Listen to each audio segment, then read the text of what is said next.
अस्सलाम वालेकुम नाज़रीन, मैं हूं आपका मेज़बान खालिद शबीर और आप देख रहे हैं प्रोग्राम सवाल से आगे। और आज सवाल होगा पाकिस्तान की सियासत, मीशत और एहतसाब या इंतकाम का।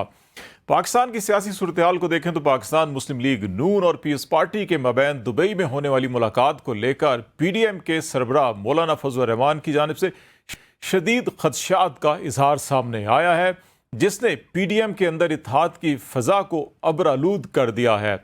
गुज़श्ता रोज़ पेशावर में सहाफ़ियों से गैर रस्मी गुफ्तगू करते हुए PDM के सदर मौलाना फजल रहमान ने एक तरफ इस मुलाकात के हवाले से लाइल्म रखे जाने पर शदीद तहफ़्फ़ुज़ात का इज़हार किया, तो दूसरी जानिब मौलाना साहब ने साबिक DGI जनरल रिटायर्ड फैज़ हमीद से मुतल्लिक दावा किया कि फैज़ हमीद ने उन्हें चेयरमैन सेनेट बनाने की पेशकश भी की, जिसको उन्होंने कबूल नहीं किया। साबिक वज़ीर आज़म के खिलाफ अदम एतमाद की तहरीक से मुतल्लिक मौलाना फजल रहमान का कहना था कि JUI का मौक़िफ़ इस हवाले से बड़ा वाज़ेह था कि अदम एतमाद पेश ना की जाए, बल्कि सड़कों पर आकर इस वक्त की हुकूमत को मुस्तफ़ी होने पर मजबूर किया जाए। दूसरी जानिब ज़राए ये दावा कर रहे हैं कि मौलाना फजल रहमान को दुबई मुलाकात का हिस्सा ना बनाने की एक बड़ी वजह असम्बलियों के मियाद की तोसी पर उनका सख्त मौक़िफ़ बताया जाता है। ताहम तर्जमान JUIF की जानिब से असम्बलियों की मुद्दत में तोसी के हवाले से चलने वाली खबरों की तरदीद सामने आई है।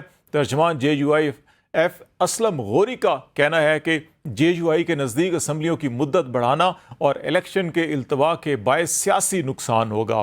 तर्जमान JUIF का दुबई में मुलाकात के हवाले से अपने में कहना है कि दुबई में होने वाली मुलाकात से सिर्फ JUIF ही नहीं बल्कि तमाम PDM की जमातें बेखबर हैं।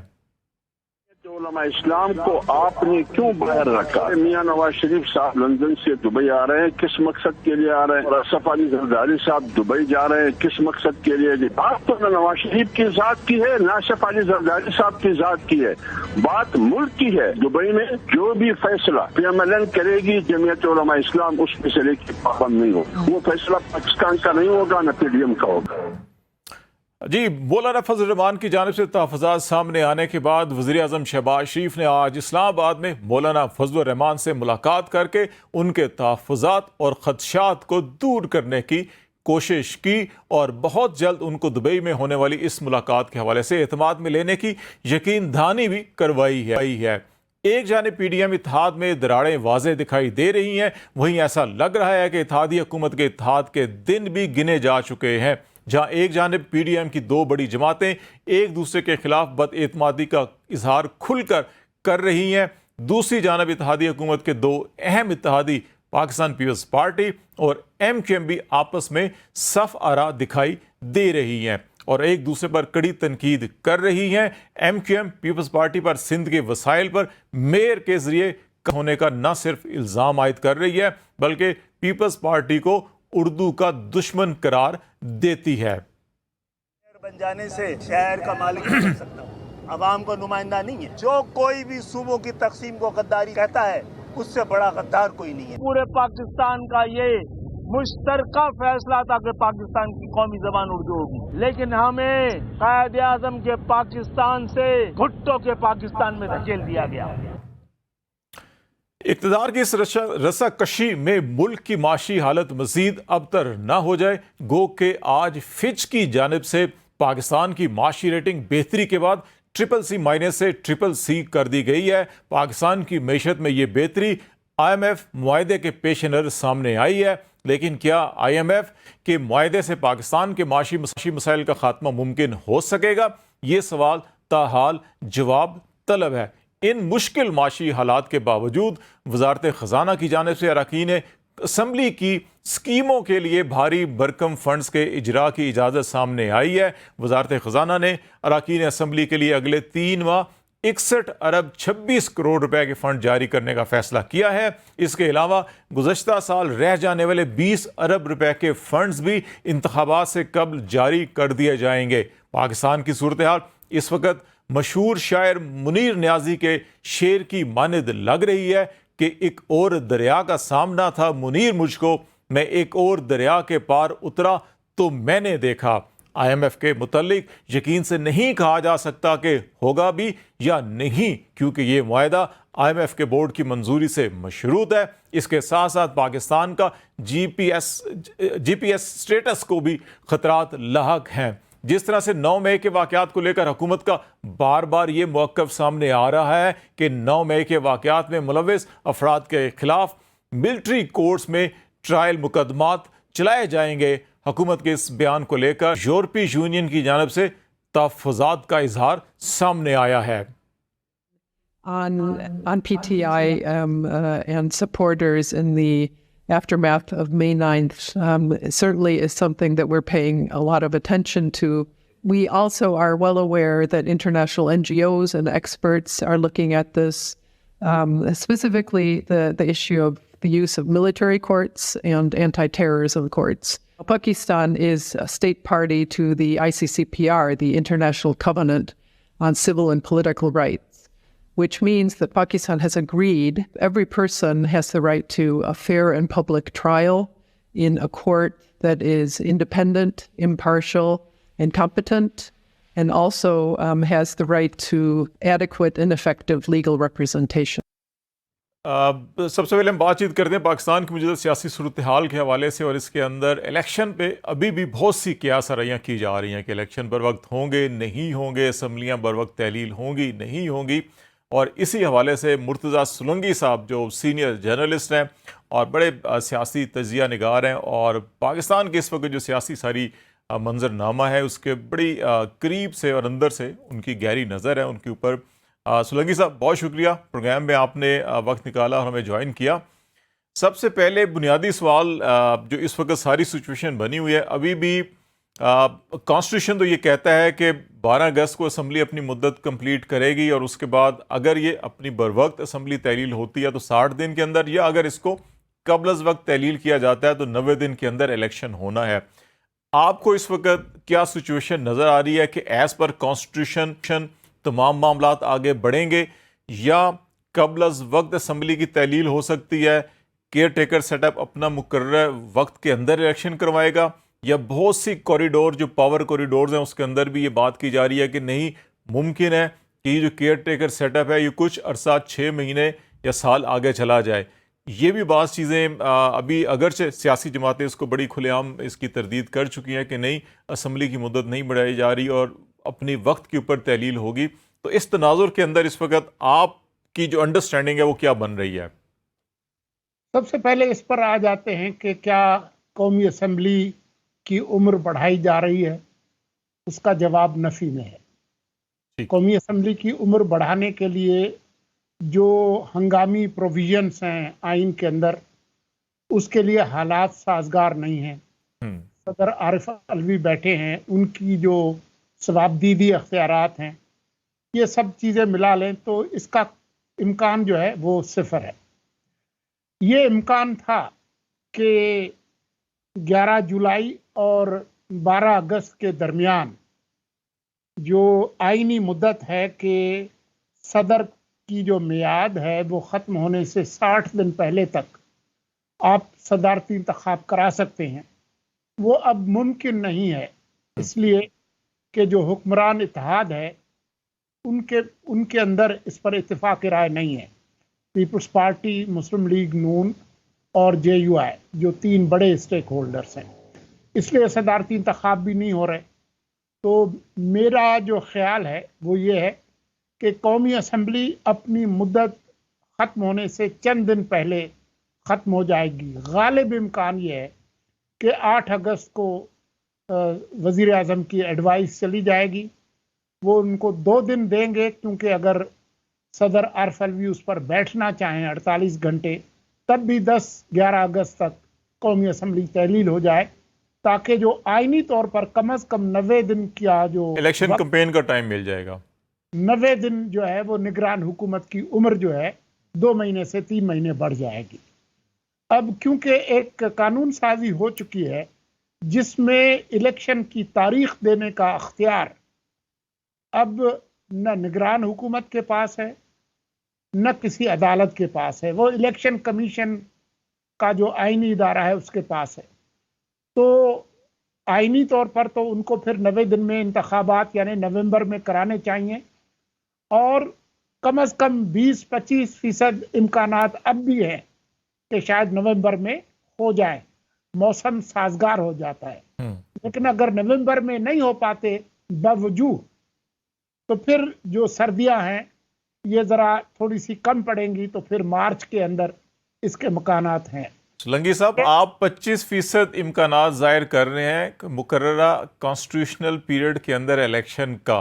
ये तो बड़ी अलार्मिंग सिचुएशन है कि 75% आपके दिल में भी खदशा है कि शायद 3 महीने के अंदर इलेक्शन नहीं होंगे।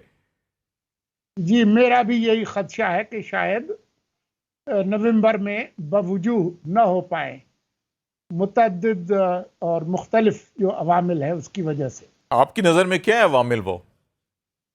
ये मैं जो क्रिस्टल बॉल है वो मेरे पास नहीं है, लेकिन ये मेरी गट फीलिंग है। मेरे पास कोई नाकाबिले तरदीद शवाहिद नहीं है। आईनी तौर पर नवंबर के अंदर हो जाने चाहिए, लेकिन अगर किसी वजह से नवंबर में ना हुए तो फिर क्योंकि दिसंबर जनवरी बर्फबारी होती है शुमाल में, तो फरवरी तक, तो फिर मौसम एक फैक्टर होगा और अवामिल के अलावा। तो फिर उस सूरत में अगर नवंबर में ना हुए तो मार्च में हो जाएंगे। इसमें आप नहीं समझते कि जो पहले से ही इतनी गैर यकीनी सूरत हाल है और एक जंगो जदल का इस वक्त महाज बना हुआ है पाकिस्तान का जो सियासी मैदान है, तो इसके अंदर मज़ीद कशीदगी में इजाफा होगा या मज़ीद जो है कि वो तनाव और लड़ाई, और चाहे वो सियासी लड़ाई हो चाहे वो कानूनी लड़ाई हो, और मज़ीद पेचीदगियाँ नहीं पैदा होंगी इससे? जंगो जदल करने वाला जो लश्कर है वो भाग चुका है मैदान से, और उसके जो सिपह सालार हैं वो अपने बचाने की जगह ढूंढ रहे हैं। बाकी सारे भी देखें ना, पाकिस्तान पीपल्स पार्टी हमेशा किससे कहती है जी कॉन्स्टिट्यूशनल पीरियड के अंदर रहना चाहिए, इसको एक्सटेंड नहीं करना चाहिए, टाइमली इलेक्शन होने चाहिए। पाकिस्तान मुस्लिम लीग, नवाज ग्रुप भी, JUI भी, तमाम सियासी जमातें जो वो आइन की बालादस्ती की बात करते हैं। तो फिर अगर 90 दिन से आगे लेके जाएंगे, और सिर्फ मौसम तो माजी में आपने भी देखा हमने भी देखा, नवंबर में इलेक्शन हुए हैं, सर्दियों में इलेक्शन हुए हैं। जी, नवंबर में हुए हैं, लेकिन जनवरी फरवरी में मेरी इल्म में नहीं है। हाँ, वही ना, नवंबर में तो हो सकते हैं ना, जो कॉन्स्टिट्यूशनल टाइम फ्रेमवर्क है उसके अंदर तो हो सकता है। इसीलिए मैं कह रहा हूँ कि अगर नवंबर में हो गए तो होंगे, लेकिन अगर किसी वजह से नवंबर में ना हुए तो फिर शायद मार्च तक आगे जाए। दूसरा एक अहम सवाल मुर्तज़ा सोलंकी साहब ये है कि इस वक्त PDM जो है कि एक सियासी इत्तेहाद है, पाकिस्तान पीपल्स पार्टी उसके साथ अभी उस इत्तेहाद में शामिल थी, बाहर आ गए, फिर दोबारा इत्तेहाद में नहीं बने, लेकिन हुकूमत में इत्तेहाद नहीं है। जो नेक्स्ट इलेक्शन होगा उसके अंदर जो इस वक्त हुकूमत के सारे इत्तेहादी हैं या PDM के इत्तेहादी हैं, आपको ये इलेक्शन के अंदर भी इत्तेहादी नज़र आएंगे, कोई अलायंस नज़र आएगा, या सारे अलग अलग होंगे? क्योंकि जरदारी साहब की और नवाज शरीफ साहब की जो दुबई में मुलाकात हुई उसमें कहीं ना कहीं सिंध में और पंजाब के अंदर सीट एडजस्टमेंट्स की बात की है। मौलाना फजल रहमान साहब नाराज़ हैं कि उनको एतमाद में नहीं लिया गया, या उनको भी शामिल किया जाना चाहिए था इसमें। और अब कुछ इतलात ऐसी हैं कि शहबाज शरीफ साहब से उनकी मुलाकात हुई है, और शायद नवाज शरीफ साहब भी उनको कह रहे हैं जी कि वो बैरून मुल्क उन्होंने बुलाया कि आए, इस मीटिंग हम कर लेते हैं। तो ये जो अगले इलेक्शन के अंदर आपको ये उसी जोशो जज्बे और वलवले के साथ इलेक्शन में एक दूसरे के मुद्दे मुकाबिल होंगे, या एक दूसरे को सारे एडजस्टमेंट्स दे रहे होंगे उसी तरह जैसे अभी असम्बली के अंदर इत्तेहादी बन के कर रहे हैं? मेरी मालूमात के मुताबिक कोई सीट एडजस्टमेंट के हवाले से कोई ख़ास ब्रेक थ्रू नहीं हुआ दुबई में। तो बुनियादी तौर पर ये अपनी अपनी इंतखाबी मुहिम चलाएंगे, और ये अंडरस्टैंडिंग ज़रूर है कि इलेक्शन के जो नताइज हैं वो आने के बाद हम तय करेंगे कि किसने कौन सा रोल प्ले करना है। कोशिश करेंगे कि हम मिलजुल के चले, ये इस हद तक अंडरस्टैंडिंग ज़रूर है। जो ज़मीनी सूरत हाल है वो ये है कि सिंध के अंदर पीपल्स पार्टी का नून लीग से कोई मुकाबला नहीं है, और पीपल्स पार्टी का पंजाब में नून लीग से कोई बड़ा मुकाबला नहीं है, मासवाए जुनूबी पंजाब की कुछ सीटें जो कि पीपल्स पार्टी ले सकती है। तो दर हकीकत एक दूसरे के वो मुकाबले में उस तरह से नहीं है, لیکن یہ انڈرسٹینڈنگ ہے کہ جب نتائج آ جائیں گے تو جو نمبر 1 پہ ہوگا وہ پھر کوئی پوزیشن لے گا، نمبر 2 پہ کیا لے گا، وہ ایک ایڈجسٹمنٹ پوسٹ ریزلٹ سیناریو میں کریں گے۔ اچھا، ایک سولنگی صاحب، آپ کے تجزیے میں مجھے ایک چیز فیل ہوئی ہے کہ جو ہم نے جنگ و جدل کی بات کی، آپ نے کہا وہ میدان سے چلے گئے ہیں اور کوئی پناہ لے رہے ہیں، اور ابھی آپ پنجاب کا بھی انالیسس کر رہے ہیں تو نون لیگ اور پیپلز پارٹی کا کر رہے ہیں، لیکن پی ٹی آئی ایک بڑا فیکٹر ہے۔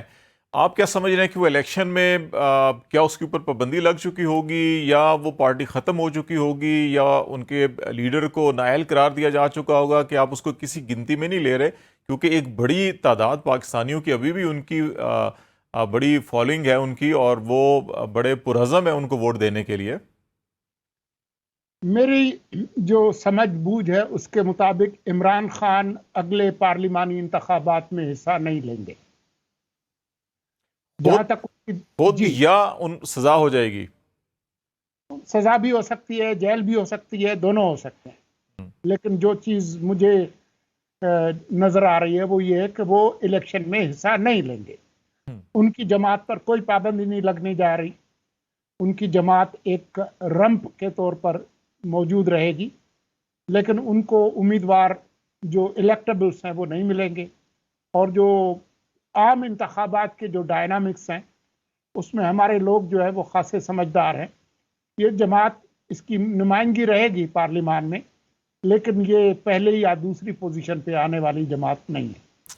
پنجاب کے اندر الیکٹیبل کا رول رہا ہے، ہمیشہ سے رہا ہے، اس میں کوئی شک نہیں ہے، لیکن جو جولائی 2022 کے انتخابات تھے وہ 20 کے 20 الیکٹیبل تھے، جو آزاد کینڈیڈیٹ جیتے تھے 2018 میں، اور جہانگیر ترین صاحب کے جہاز میں بیٹھ کے جا کے انہوں نے وہ پی ٹی آئی کے مفرل پہن کر شمولیت اختیار کی تھی، پھر بعد میں الگ ہوئے، لیکن اس میں جو عوام کا موڈ تھا، ابھی بھی آپ دیکھیں پی ایم ایل این اور پیپلز پارٹی ان الیکٹیبل کو جو مسلسل پے در پے پارٹیاں بدلتے ہیں ان کو اس طریقے سے نہیں قبول کر رہے جس طرح ماضی میں ہوتا تھا۔ اس کی بنیادی وجہ یہ ہے کہ عوام کے اندر غم و غصہ پایا جاتا ہے ان عناصر کے خلاف جو بار بار وفاداریاں تبدیل کرتے ہیں اور بلیک میل کرتے ہیں تمام بڑی پارٹیوں کو، اور اس میں صرف پی ٹی آئی نہیں، نون لیگ کو بھی ماضی میں ایسا ہی ہوا، اور پیپلز پارٹی کے ساتھ ماضی میں بھی ایسا ہوا۔ تو آپ نہیں سمجھتے کہ اس قسم کی جو سوچ سیاسی جماعتوں میں بھی، عوام میں بھی پائی جاتی ہے، تو وہ الیکٹیبل جو اپنے آپ کو ایک فیصلہ کن قوت سمجھتے تھے، شاید وہ اب اتنی قوت نہیں رہی ان میں؟ نہیں، الیکٹیبلز مکمل طور پہ تو ختم نہیں ہوں گے۔ بہت سارے پنجاب کے علاقے ہیں جہاں پر اب بھی الیکٹیبلز کی اپنی ایک حیثیت ہے، اور جب وہ دیکھیں گے کہ ہوا کا رخ کس جماعت کی طرف ہے، کس جماعت کی طرف سے حکومت بنانے کے امکانات زیادہ ہیں، تو وہ اس طرف جائیں گے، اور ان جماعتوں کو کوئی اعتراض نہیں ہوگا ان کو قبول کرنے میں۔ جو ان جماعتوں کا جو ڈی این اے ہے، بنیادی طور پر پاکستان کی جو اس وقت سیاسی جماعتیں ہیں، ماسوائے چند لیڈرز کو چھوڑ کے، ان کے ڈی این اے میں کوئی خاص بنیادی فرق نہیں ہے۔ یہ وہی فرق ہے جو کہ کوکا کولا اور پیپسی کولا میں ہے۔ اچھا، ایک چیز اور، یہ جو ساری ہم گفتگو کر رہے ہیں، ہم ماضی میں بے شمار مواقعوں کے اوپر ایسا سب کچھ ہم نے دیکھا، آپ نے بھی، میں نے بھی، پریکٹیکلی ہم نے سیاسی جماعتوں کی ٹوٹ پھوٹ، ان کو نئے اتحاد بنانا، اور اس کو ہم ایک زمانے میں کنگ پارٹی بھی کہا کرتے تھے جیسے آج کل آئی پی پی ہے، اور اس کو ہم پری پول ریگنگ کے زمرے میں بھی دیکھتے تھے کہ آپ مختلف ہم خیال لوگوں کو اکٹھا کرتے ہیں، مختلف کو توڑتے ہیں، اور اس ساری سچویشن کے جس سے آج پاکستان گزر رہا ہے، اور اس کے بعد اگر یہ جو الیکشن ہوتے ہیں اس کی جو کریڈیبلٹی ہوگی، اگر جس انداز میں آپ بھی بتا رہے ہیں چیزیں جس طرح سے پلان کیا گیا ہے کچھ حلقوں میں اور ان کو ویسے ہی ایگزیکیوٹ کیا جاتا ہے، تو ماضی کے ان الیکشن میں جو بہت زیادہ متنازع رہے، جن کے اوپر کبھی سیاسی جماعتوں نے جو ہے کہ بے شمار سوالات اٹھائے، قبول نہیں کیا، تو آپ نہیں سمجھتے کہ پھر یہ الیکشن بھی ویسا ہی ہوگا جیسے ماضی میں بے شمار الیکشن جو ہے کہ وہ ہمیشہ پاکستان کی تاریخ، سیاسی تاریخ کا ایک سیاہ باب رہے ہیں؟ دیکھیں، اب سے لے کر الیکشن کی تاریخ تک جو مرحلہ ہے اس تک ہم ابھی پہنچے نہیں ہیں۔ جب وہ پل کے پاس پہنچیں گے تو ہمیں نظر آئے گا کہ ہم سامنے کیا ہے۔ آپ نے اور ہم نے جب متنازع انتخابات ہوئے ہیں تو ان کو متنازع کہا ہے، जहां पर प्री पोल धांधली हुई है उसको धांधली कहा है, और बाद अज़ इंतखाबात जो जहाज भर भर के जा रहे थे तो उस पर भी हमने बात की है। अगर ऐसा होता है तो आइंदा भी हम ऐसा ही कहेंगे। आखिरी सवाल एक पूछना चाहूंगा सोलंकी साहब आपसे कि नवाज शरीफ साहब पूरा 1 साल 15 महीने गुजर चुके हैं इस हुकूमत के, वो वतन वापस नहीं आए हैं और अभी भी उनकी जो करीबी साथी हैं वो ये मशवरा उनको दे रहे हैं कि आप 14 अगस्त को वतन वापस आएँ, जो आज की लेटेस्ट अपडेट हमें रिपोर्ट की गई है। आप क्या समझते हैं कि नवाज शरीफ साहब इलेक्शन से पहले वतन वापस आ जाएंगे और ऐसे वक्त पे जब उनके भाई की हुकूमत ख़त्म हो चुकी निगरान दौरे हुकूमत में, या आ सकते हैं, नहीं आ सकते, और उसके असरात क्या होंगे सियासत पर? मेरे ख्याल में नवाज शरीफ साहब निगरान हुकूमत के आने के बाद वापस आएंगे, ख़ास तौर पर सितंबर के दूसरे तीसरे हफ्ते में, जब शाहराह दस्तूर पे जो तराजू वाली इमारत है उसका निगहबान तब्दील हो चुका होगा उसके बाद। Thank you very much. Murtaza Solanki साहब सीनियर जर्नलिस्ट और तज्ज़िया कार हमारे से करते और पाकिस्तान के जो सियासी मंजरनामा है वो सारा हमारे सामने था, और उसके अंदर मुर्तज़ा सोलंकी साहब ने तमाम चीज़ों का बड़ी इन डेप्थ अहाता किया। अभी हम ब्रेक लेंगे, ब्रेक के बाद वापस आएंगे तो पाकिस्तान के अंदर इस वक्त जो कॉन्स्टिट्यूशनल और लीगल क्राइसिस या इस वक्त जो सूरत हाल है उसके ऊपर बातचीत करेंगे। हमारे साथ रहिएगा। वेलकम बैक नाज़रीन। प्रोग्राम के इस हिस्से में बातचीत करेंगे कानून और आइन की अमलदारी के हवाले से, और गवर्नमेंट ऑफ पाकिस्तान ने जो अपनी माशी इस्तेहकाम के लिए, माशी तरक्की के लिए अहदाफ मुकर्रर किए हैं, और कहा जा रहा है कि अगले 5 सालों में कोई 100 अरब डॉलर की फॉरेन डायरेक्ट इन्वेस्टमेंट लाने का हदफ मुकर्रर किया, और इसी तरह 2035 तक 1 ट्रिलियन GDP डॉलर पे लेके जाने का हदफ है। तो क्या इस हदफ को मुकम्मल करने के लिए, माशी इस्तेहकाम के लिए बुनियादी तौर के ऊपर सियासी इस्तेहकाम और कानून और इंसाफ की फराहमी होता है और कानून की बालादस्ती होता है? क्या पाकिस्तान में ऐसी सूरत हाल है? इस वाले से बातचीत करेंगे। हमारे साथ सीनियर तरीन सुप्रीम कोर्ट के वकील और माहिर कानून हामिद खान साहब हैं। अस्सलाम वालेकुम सर। वालेकुम सलाम। हामिद खान साहब, पाकिस्तान के अंदर इस वक्त माशी सूरत हाल आपके सामने है, बहुत तेज़ी के साथ हमारे हालात ख़राब हुए हैं, लेकिन एक कोशिश की जा रही है इनको बहाल करने की। लेकिन किसी भी मुल्क के अंदर आप भी समझते हैं, दुनिया भर के अंदर इन्वेस्टमेंट वहाँ पे जाती है जहाँ पे सियासी इस्तेहकाम हो और कानून की अमलदारी हो। पाकिस्तान में ये दोनों चीज़ें नज़र नहीं आ रही। आप इस वक्त जो कानून की अमलदारी के जो स्टेटस है पाकिस्तान के अंदर, उसको किस नज़र से देखते हैं, और अगर ये माशी अहदाफ हमें हासिल करने हैं तो आपकी नज़र में फिर क्या होना चाहिए?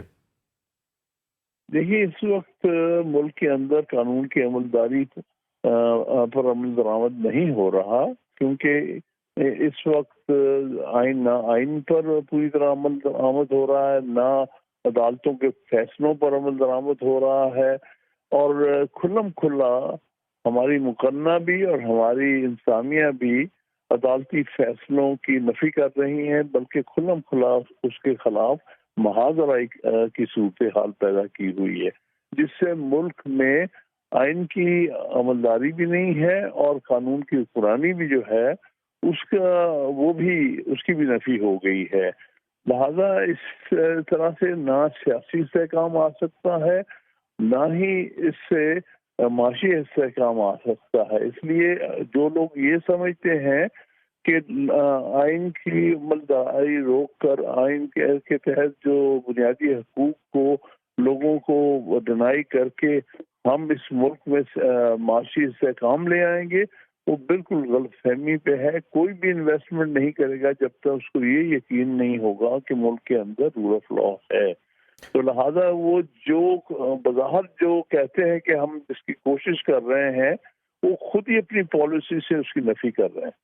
हामिद खान साहब, दुनिया भर के अंदर, पाकिस्तान में भी और बाकी ममालिक में भी अदालती फैसलों से इख्तलाफ हो सकता है, उसके अंदर बेशुमार कानूनी आइनी जो है वो बातें हो सकती हैं, खामियाँ हो सकती हैं, और दुनिया भर के अंदर उसका तरीक़ाकार होता है कि आप नज़रसानी की दरख्वास्त करते हैं, आप अपील की दरख्वास्त करते हैं। लेकिन पाकिस्तान के अंदर जिस अंदाज में अदालती फ़ैसलों के फौरी बाद न सिर्फ अमल किया जाता है, बल्कि रातों रात कवानीन बदले जाते हैं ताकि अदालतों के जो कार्रवाई है, जो प्रोसीडिंग्स हैं, उनका तरीक़ाकार बदला जाए और उसके अंदर इन्फ्लुएंस डालने की कोशिश की जाए। इसको किस तरह से देख रहे हैं आप? देखिए, ये बहुत बड़ी ज्यादती है और अफसोसनाक बात है, क्योंकि इस तरह से अदालती निज़ाम कोई चल नहीं सकता।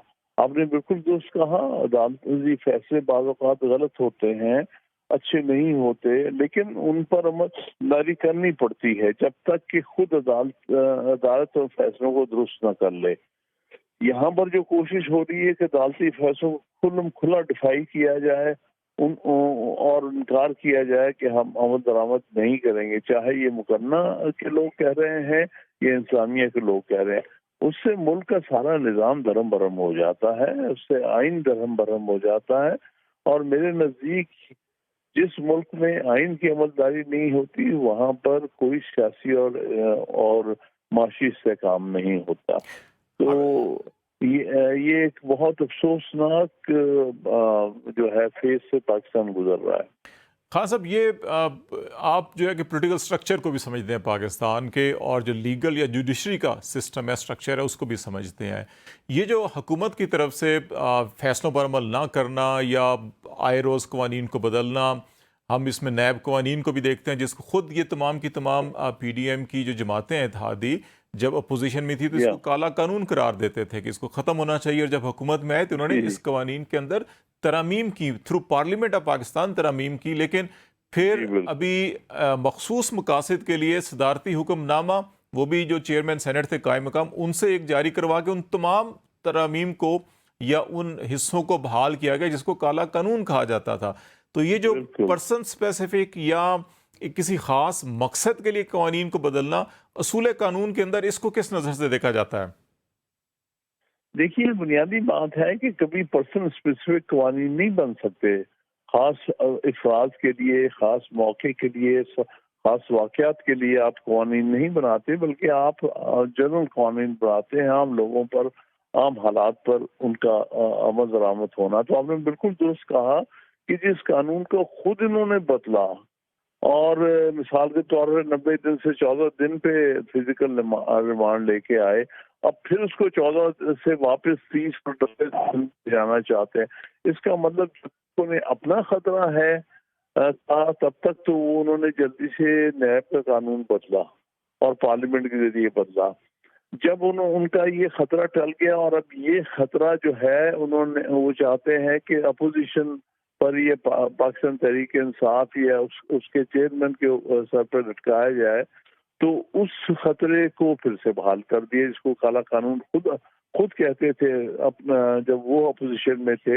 تو اس سے واضح طور پر کنٹرڈکشن جو آپس نظر آ رہی ہیں وہ کوئی کسی اصول یا قانون یا آئینی ضوابط کے مطابق نہیں بنا رہے قوانین، بلکہ صرف اپنے مخصوص سیاسی مقاصد کو آگے لے جانے کے لیے بنائے جا رہے ہیں۔ حامد خان صاحب، ابھی یورپی یونین ریسنٹلی ایک اسٹیٹمنٹ جاری کیا ان کے ایمبیسڈر نے، جس میں انہوں نے خاص طور پر جو سول رائٹس ہیں، ہیومن رائٹس ہیں، اور پھر انہوں نے جو سویلینز کے پولیٹیکل ورکرز کے ملٹری ٹرائل کے حوالے سے بڑی تشویش کا اظہار کیا، اور پھر انہوں نے جو یورپی یونین نے ہمیں ٹریڈ کے اندر ایک فیسلٹی دی ہوئی ہے جی ایس پی پلس کے نام سے، جو ہماری ایکسپورٹس کو سپورٹ کرتی ہے، کہ یہ بھی خطرے میں جا سکتی ہے کہ اگر ہم نے اپنی ان چیزوں کو ٹھیک نہ کیا۔ تو آپ کیا سمجھتے ہیں کہ اس وقت پٹیشنز بھی ہیں سپریم کورٹ کے سامنے، یہ چیزیں گورنمنٹ کے سامنے بھی ہیں، یہ چیزیں ہماری اسٹیبلشمنٹ کے سامنے بھی ہیں، تو آپ سمجھتے ہیں کہ اس کے اندر کوئی آپ کو اصلاح کی گنجائش نظر آ رہی ہے، یا اس وقت کوئی ایسا موڈ نظر آ رہا ہے آپ کو حکومت کا کہ اصلاح ہو سکتی ہے، اور اگر اصلاح نہ کی گئی تو پھر جو خطرات ہمیں بتائے جا رہے ہیں کیا اس کو ہم برداشت کر سکتے ہیں؟ دیکھیے، بات یہ ہے کہ کوئی بھی ملک جو ہے بغیر آئین کی عملداری کے نہیں چل سکتا، بنیادی بات ہے۔ لوگوں کے بنیادی حقوق کے بغیر آپ ملک نہیں چلا سکتے، نہ ہی کوئی آئین کا یا اسٹیٹ کا کوئی معنی رہ جاتا ہے اگر وہاں کے شہری جو ہے وہ اپنے آپ کو خطرات میں محسوس کریں، انسیف یا انسیکیور محسوس کریں کہ جی ہاں ہمیں تو کوئی بنیادی حقوق کی ہم پر کوئی کسی قسم کے تحفظ نہیں ہے۔ تو وہ صورتحال جو پاکستان میں آج محسوس ہو رہی ہے وہ تو آئین کی اور ملک کے ایک نظام کی نفی کی جا رہی ہے۔ یورپی یونین نے اس کا نوٹس لیا ہے، یہ ایک اچھی بات ہے۔ اس کے اثرات بھی ہو سکتے ہیں، جیسے آپ نے کہا کہ ہمیں ایکسپورٹ سبسڈی جو ہے اسے وہ ہمیں لوز کرنی پڑے گی، لہذا آج آپ گلوبل ولیج جسے ہم کہتے ہیں، دنیا میں آپ آئسولیٹ ہو کے نہیں رہ سکتے، آپ اپنے لوگوں پر ظلم اور اپنے لوگوں پر زیادتی یا ان کے حقوق چھین کر یہ دنیا میں ایک آزاد مملکت نہیں کہلا سکتے. لہذا پاکستان کو دنیا دیکھ رہی ہے. اگر یہ اس کو سمجھتے ہوں کہ پاکستان جو جی چاہے کہے، کوئی ان کو پوچھنے والا نہیں، اس قسم کے حکومت کو، اس قسم کے اسٹیبلشمنٹ کی پالیسیز کو، تو یہ غلط فہمی ہے اور اس کے یقینی طور پہ جو ہے سیاسی اور معاشی اثرات ہوں گے بین الاقوامی طور پر بھی. حامد خان صاحب، آپ گزشتہ آلموسٹ 5 دہائیوں سے اس عدالتی نظام اور جو پاکستان کی اقتدار کی راہداریاں ہیں ان میں آپ ان ساری، چاہے وہ سازشیں ہوں، چاہے وہ مختلف پلاننگز ہوں، اسٹریٹجیز ہوں، ان کو آپ نے بڑے قریب سے دیکھا ہوا ہے. کیا اس وقت جن حالات سے پاکستان گزر ہے، جس کانسٹیٹیوشنل یا لیگل کرائسس سے یا جس اسٹیٹ آف ڈیفائنس سے، کیا ماضی میں بھی آپ کا تجربہ ہے کہ ایسے کبھی حالات سے گزرا؟ اور اگر نہیں ہے تو پھر اس وقت پاکستان کا فیوچر، امیجیٹ فیوچر جو ہے، کہ آپ وہ کیا دیکھ رہے ہیں؟ دیکھیے، پاکستان میں حالات بہت خراب ہوئے ہیں اور ملک جو ہے کرائسس میں چلا گیا، اور کرائسس کے نتیجے میں پاکستان نے بہت بڑی سزا بھگتی ہے. یعنی ہمارا آدھا ملک ہم سے الگ ہو گیا تھا 1971 میں. تو میرے نزدیک کرائسس جب میں اپنے ہی سامنے، کیونکہ میں 1968 سے وکالت کے پیشے سے منسلک ہوں، تو میں نے تو ایوب خان کے خلاف بھی جو موومنٹ چلی تھی 60 اور 69 میں، ان جلوسوں میں بھی شرکت کرتا رہا ہوں. اور پھر اس کے بعد جو کچھ بعد میں یحییٰ کے دور میں ہوا، اور پھر جو 1977 میں ضیاء الحق نے جس طرح مارشل لگا کے آئین کو جو تھا سسپینڈ کر دیا تھا، یہ سارے حالات دیکھیں، یہ بھی اسی قسم کے کرائسس مجھے نظر آ رہا ہے، جہاں کھلم کھلا آئین کی خلاف ورزی ہو رہی ہے، آئین کو بےمانی کیا جا رہا ہے. اور اس زمانے میں جو کچھ ہوا ہے وہ اب تاریخ کا حصہ ہے، لیکن وہ بہت افسوسناک حصہ ہے. خدا نہ کرے کہ ہمیں پھر کوئی بڑا نقصان اٹھانا پڑ جائے. اس لیے جو بھی اس قسم کی صورتحال پیدا کرنے میں ذمہ دار ہیں، ان کو پھر فور معاملات کو آئین کے تحت طے کرنا چاہیے، اور اب الیکشن جو ہے آئین کے مطابق کرا دینے چاہیے. فیئر ٹرانسپیرنٹ الیکشن کرانے چاہیے، نہ ہو کہ پولیٹیکل انجینئرنگ کر کے اپنی مرضی کی حکومت لائیں. اس سے پھر ملک کے اندر امن نہیں پیدا ہوگا. اس لیے جو بھی ہے الیکشن بالکل درست دیانتدارانہ طور پہ کرائیں گے، جس کو بھی عوام ورڈکٹ دے گی، عوام جس میں بھی ٹرسٹ کرے گی، پھر اس کو اقتدار دیا جائے. یہ نہ کیا جائے جس طرح 1970-71 میں کیا گیا کہ عوام کا دیا ہوا ورڈکٹ جو ہے اس پر عمل درآمد نہیں کیا گیا. تو جو کچھ اس وقت پالیسیز نظر آ رہی ہیں وہ بڑی ہی تشویشناک ہیں، تکلیف دہ ہیں، کہ ملک کے لیے یہ کسی طور پر بھی اچھا نہیں ہے صورتحال اس قسم کی سیاسی اور معاشی غیر استحکام. بہت شکریہ حامد خان صاحب، سینئر قانون دان، ہمارے ساتھ بات چیت کر رہے تھے. سوٹ کے سینئر لائر ہے. ان کا یہ خیال ہے کہ پاکستان کو اس معاشی اور سیاسی استحکام کے لیے قانون اور آئین کی عملداری پر عمل یقینی بنانا ہوگا. اور ابھی ہم بریک لیتے ہیں. بریک کے بعد واپس جب آئیں گے تو پاکستان کی معاشی صورتحال، اس کو چیلنجز اور اس سے نکلنے کے لیے کیا اقدامات کرنے سے بات چیت کریں گے. Stay with us. Welcome back ناظرین. پروگرام کے اس حصے میں ہم بات چیت کریں گے پاکستان کی معیشت کی. اور پاکستان کی معیشت IMF کے ساتھ ہونے والے معاہدے سے الگ نہیں دیکھی جا سکتی. اگرچہ پاکستان اور IMF کے سٹاف لیول ایگریمنٹ جو ہے وہ سائن ہو چکا ہے، لیکن اس وقت بھی اس ایگریمنٹ کے باوجود غیر یقینی صورتحال پاکستان میں اور پاکستان کی معیشت کے اندر دیکھی جا سکتی ہے. 12 جولائی کو ایگزیکٹو بورڈ IMF کا جو ہے وہ بیٹھے گا، لیکن کیا پاکستان کے لیے جو اسٹینڈ بائی ارینجمنٹ 9 ماہ کے لیے $3 ارب کی جو ہے کہ ایگریمنٹ ہوا ہے، کیا یہ منظور ہوگا یا نہیں ہوگا؟ اس حوالے سے بھی بہت سے شکوک و شبہات ابھی تک پائے جاتے ہیں. اگرچہ اس ایگریمنٹ کے فوری بعد ایک ہی دن میں ڈالر کی قیمت میں 10 روپے تک کمی دیکھی گئی اور پاکستان اسٹاک ایکسچینج کی ریکارڈ اضافہ اس کے اندر تیزی دیکھی گئی تھی. لیکن پچھلے 3-4 دنوں کے اندر ڈالر آہستہ آہستہ پھر بڑھنا شروع ہوا ہے، اور جو 10 روپے کی کمی دیکھی گئی تھی ابھی وہ 5 روپے دوبارہ جو ہے وہ مہنگا ہوا ہے. इंटरनेशनल रेटिंग एजेंसी फिच ने आज ही अपनी नई रेटिंग जारी की है। पाकिस्तान CCC नेगेटिव में था, लेकिन उसमें कुछ बेहतरी के आसार दिखाई दिए हैं। अब इसको CCC में रखा गया है। और इसके साथ साथ पाकिस्तान की मईशत का जो दारो मदार सारा इस वक्त PDM की हुकूमत जो है जो बता रही है, वो ये बता रही है कि जो स्पेशल इन्वेस्टमेंट फैसिलिटेशन कौंसल कायम की गई और उसने जो बड़े आदाफ उसमें ख़ास तौर के ऊपर $100 अरब की FDI का उसके अंदर हदफ रखा गया और 2035 तक $1 ट्रिलियन का GDP का साइज जो है कि एक्सपेक्ट किया जा रहा है। ये कितने रियलिस्टिक हैं। और आज भी इस्लामाबाद में तकरीब हुई और उसके अंदर army chief general Asif Munir का ये कहना है कि मायूस होने की ज़रूरत नहीं है, मायूसी कुफ्र होती है और उम्मीद रखनी चाहिए पाकिस्तान की मईशत 1 साल के अंदर जो है वो ठीक हो जाएगी। तो ये इन सारी अमूर के गिर्द हम बातचीत करेंगे और असद अली शाह साहब माहिर मईशत हैं हमारे साथ इस वक्त ज्वाइन कर रहे हैं। असद साहब वेलकम इन शो। और जो सारी ये गुफ्तगू मैंने की है इसमें सबसे पहला बुनियादी सवाल तो ये है कि जो IMF के साथ हमारा एग्रीमेंट हो चुका है, अभी एग्जीक्यूटिव बोर्ड की मीटिंग होनी है, इसके बावजूद बड़ी गैर यकीनी सूरत हाल नज़र आ रही है पाकिस्तान के अंदर भी और पाकिस्तान से बाहर भी। इसकी बड़ी वजह क्या है और ये कैसे ख़त्म होगी? जी बहुत बहुत शुक्रिया। पहली बात तो ये है जी कि ये जो IMF की स्टैंड बाय एग्रीमेंट उनके लिए स्टाफ लेवल एग्रीमेंट हो गई है, तो उसमें मुझे कोई ज़्यादा रिस्क नहीं लगता कि ये IMF बोर्ड इसको अप्रूव कर लेगा, क्योंकि स्टाफ लेवल एग्रीमेंट होता ही तब है, मतलब ये है कि जब वो सारी अलाइनमेंट हो जाती है, और ये बहुत ही रेयर होगा कि बोर्ड उसको अप्रूव ना करे, ये तो हो जाएगा। लेकिन जाहिर है स्टाफ लेवल एग्रीमेंट जो ये हुई है, दिस इज 9 मंथ्स की है और $3 बिलियन का अमाउंट है उसका, और वो डिपेंडेंट है, वो एक ट्रांच में नहीं मिलेंगे, ये 2-3 ट्रांच में ही जाहिर है मिलेंगे। तो बात ये है कि ये अगर नहीं होता तो फिर तो हम शॉर्ट डिफॉल्ट पाकिस्तान कर लेता।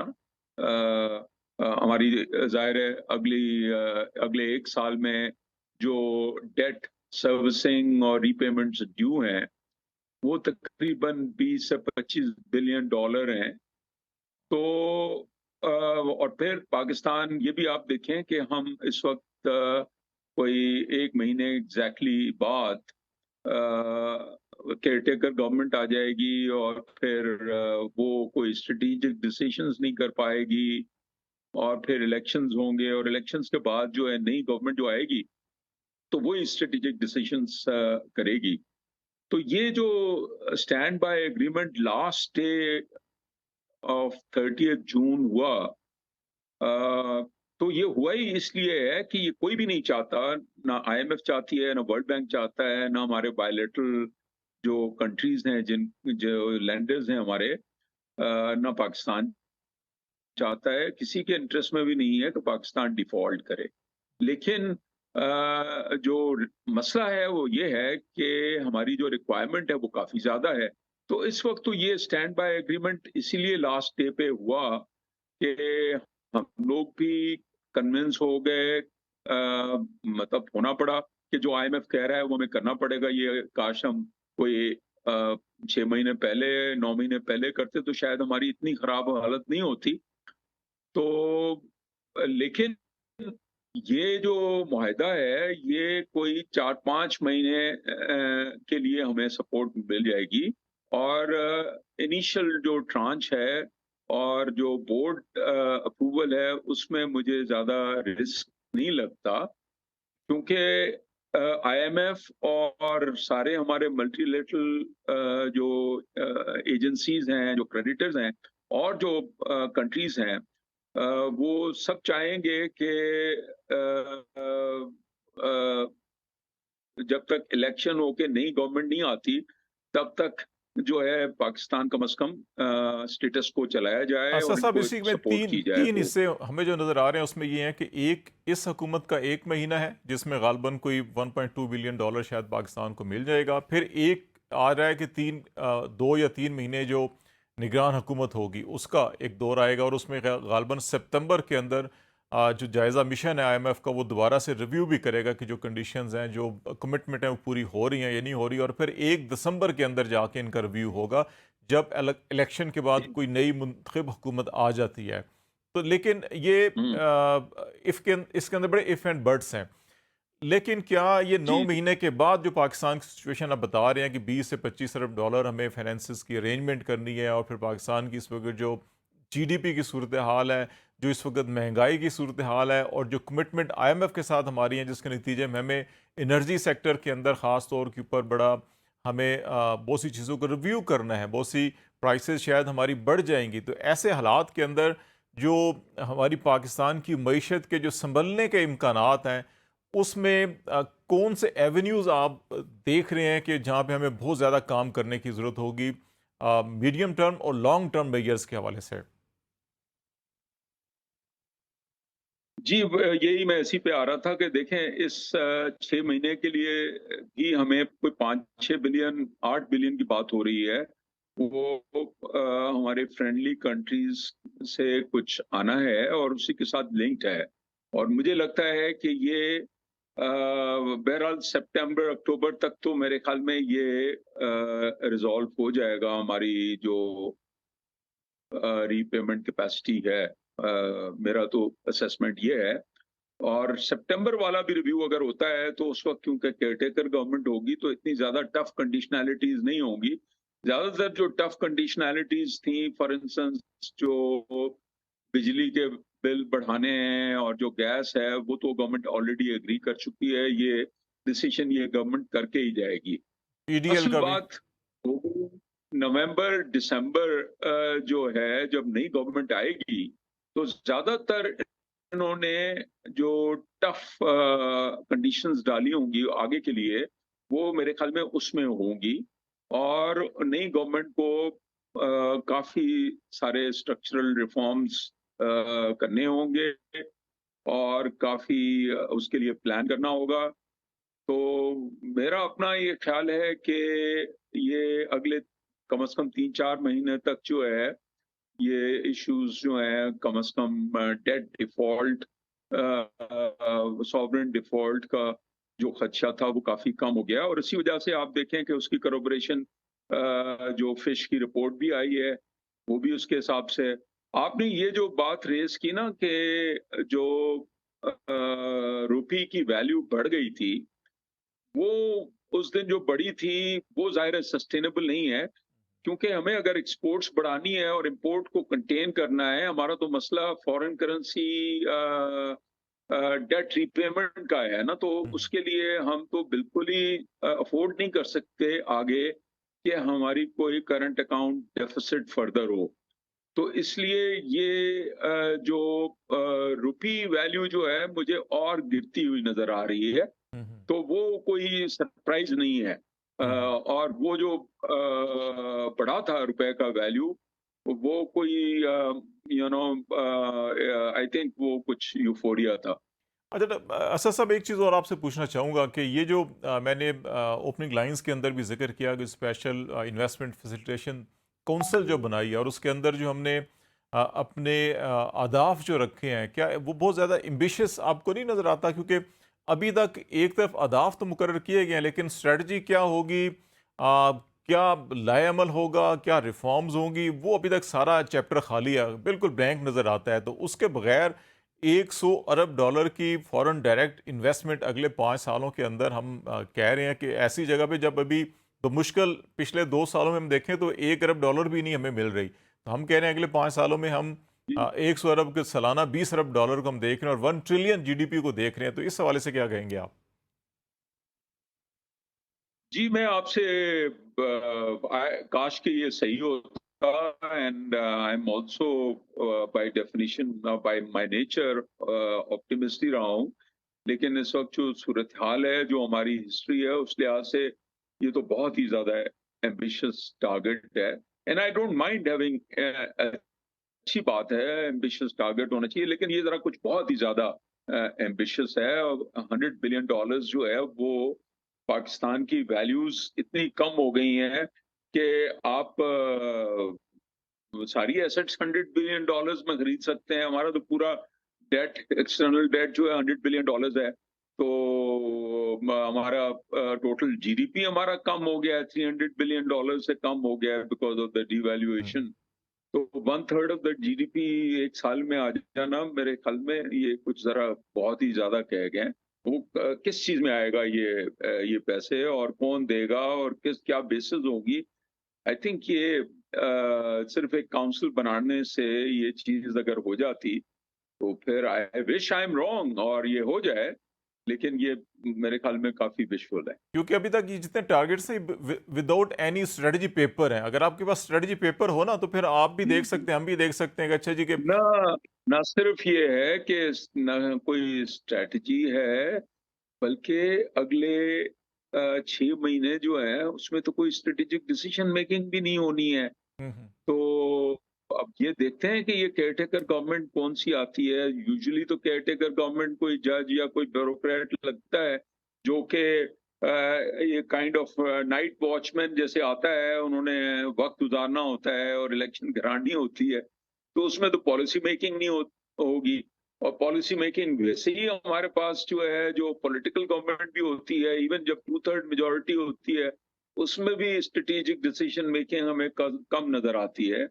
But I wish I am wrong and कोई जादू हो जाए और पाकिस्तान का भला हो जाए। इतनी बड़ी इन्वेस्टमेंट देखें, इवन इंडिया जो है, जो कि जहां बहुत ज्यादा बुलिश हैं लोग और इतनी डिजिटाइजेशन की है, उनकी टेक्नोलॉजी में एक्सपोर्ट बहुत ज्यादा है, तो उनकी भी पिछले साल 22 में बहुत अच्छा साल गया था, तो $84 बिलियन आए थे, जो कि हाईएस्ट जो है वो लेवल ऑफ इन्वेस्टमेंट थी। तो हमारे पास $100 बिलियन तो मुझे बिल्कुल ही समझ नहीं आई इस तरह की इन्वेस्टमेंट कोई थर्ड वर्ल्ड कंट्री में, पाकिस्तान जैसे मुल्क में। आई होप कि अगर इसका चलो बहुत शुक्रिया 1/10 भी आ जाए, असद 10 साहब, बिलियन हमें बिल्कुल पुरुम्मीद रहना चाहिए और टारगेट्स यकीनी तौर के ऊपर अच्छे रहेंगे। और लेकिन जब सियासी साल हो, इलेक्शन का साल हो, तो उसमें फिर ऐसे नारे, स्लोगन इसलिए भी अच्छे लगते हैं कि आपने अवाम के पास जाना होता है और फिर आप ये कह सकते हैं जी कि हमने तो फ़लाँ साल फ़लाँ महीने में ये अहदाफ मुकर्रर किए थे, अगर हमें मौका मिलता तो हम फिर पाकिस्तान को पेरिस से लेके, लंदन से लेके, न्यूयॉर्क से लेके दुनिया का हसीन तरीन और ख़ूबसूरत तरीन और तरक्की याफ्ता मुल्क बना सकते थे, लेकिन हमें वक्त नहीं मिला। तो ये मामला सियासत के साथ चलते रहते हैं। आज तक के लिए इतना ही। खालिद जमील को इजाज़त दीजिए। अल्लाह हाफिज़।